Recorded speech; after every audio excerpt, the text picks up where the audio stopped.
Okay, let's dive right in. We're going to be talking about one of the most important skills you can build for your career, and that's professional communication. It's not just about the words you choose, but really how you say them. Getting this right is absolutely the key to building an amazing reputation at work. So here's what we're going to cover. We'll start with why your reputation is just so foundational. Then we'll get into the nuts and bolts of writing and speaking. After that, we'll tackle the world of virtual presence, which is more important than ever. And we'll wrap up with a little challenge to help you put all this into practice. All right, first up, your professional reputation. Seriously, think of how you communicate as your personal brand. It's like your career superpower. It completely defines how people see you and, honestly, what kind of opportunities even come your way. I mean, who hasn't been there, right?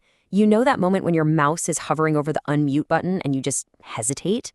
Or that sinking feeling you get when you realize an email you sent came across completely the wrong way? These things happen to everyone, but learning how to handle them is what really makes professionals stand out. And the impact is, well, it's huge. It's a direct line. When your communication is strong, you build trust. That trust gives you credibility. And that credibility, that's what opens the door to bigger things, like leadership roles. But the flip side is just as true. Weak communication just creates confusion, which can so easily spiral into conflict. And ultimately, you get passed over for opportunities. It's a clear cause and effect. So how do people actually form this opinion of you? Well, it's not from one big presentation. It's the sum of all your little everyday interactions. People are judging you on these 5 things. Are you clear? Is your tone respectful? Do you get back to people in a timely manner?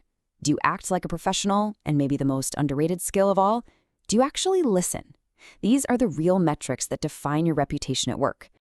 Okay, let's get practical and move on to our first skill, writing with purpose.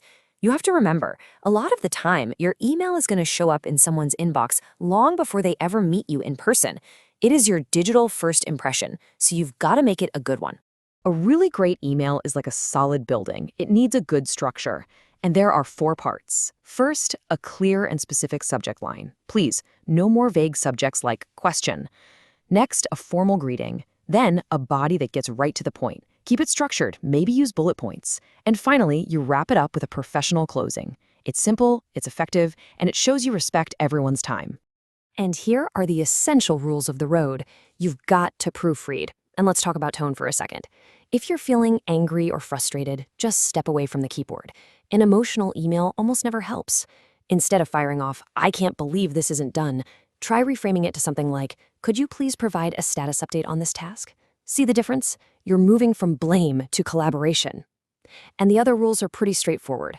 Be responsive, and please avoid digital shouting with all caps or a million exclamation marks. These little details really do matter. So when we talk about a professional tone, what does that actually mean? It doesn't mean you have to sound like a robot. It's really just about being calm, clear, and respectful. That's the tone that builds your credibility and makes sure your message is heard exactly the way you meant it to be, without any accidental drama. All right, let's shift gears from what we write to what we say. Section 3 is all about speaking with impact, whether you're talking to your boss, contributing in a team meeting, or even giving a presentation. Now this right here, this is such a powerful mindset shift. Look, anyone can point out a problem. A real professional identifies the problem and comes to the table with a potential solution. It shows you're not just complaining, you're proactive, and you're a problem solver. This is a total game changer, especially when talking to your supervisors. Meetings can feel a little intimidating, right? But this simple 3-step process makes it so much easier. Before the meeting, just look at the agenda and prep 1 or 2 things you might want to say. During the meeting, listen more than you talk, don't interrupt, and when you do speak, be clear. And then afterward, just make sure you know what you're responsible for and follow up. That's it. Preparation, participation, and follow through. Ever have to give a quick update and you start to panic? Don't overthink it. Just use this structure. Start by saying what you're there to talk about. In the middle, share just 2 or 3 key points. And at the end, give a quick summary and tell people what the next step is. Boom, done. It's powerful and it respects everyone's time. And now we've got to talk about something that is more critical today than ever before, mastering your virtual presence. In our hybrid world, how you show up on a video call is just as important as how you show up in a physical office. A little preparation here goes a very long way. Before you even click Join Meeting, do a quick tech check. Make sure your mic works. dress the part, at least from the waist up. Pick a background that's clean and not distracting.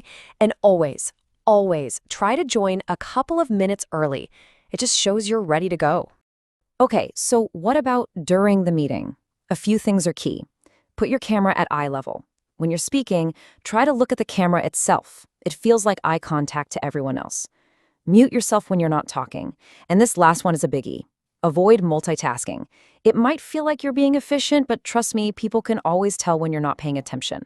Being fully present is a huge sign of respect. So here's the bottom line. It doesn't matter if you're in the office or on a Zoom call. There isn't an online you and an offline you. It's all just you. It's all one professional brand. The consistency you show everywhere is what builds a reputation for being reliable and someone people can count on. We have covered a lot, but information is one thing, action is another. So now it's time to turn all these ideas into action with your communication challenge. This is where the real learning happens. Before we get to the challenge, I really want this to sink in. This is not about talking more or being the loudest person in the room. Professional communication is a strategy. It's about making every single word count by being clear, respectful, and intentional. Okay, you ready? Here is your mission for this week. It's 3 simple things. First, I want you to consciously write 1 perfectly structured professional email using that 4-part guide we talked about. Second, find one opportunity in your next meeting to speak up with confidence, even if it's just to ask a good question. And third, make this a habit. Review every single email for tone and clarity before you hit that send button. And we'll end on this thought. Every email you write, every comment you make, it's all a building block for your professional reputation. You are in complete control of how people see you. So go out there and communicate like the incredible professional you are becoming.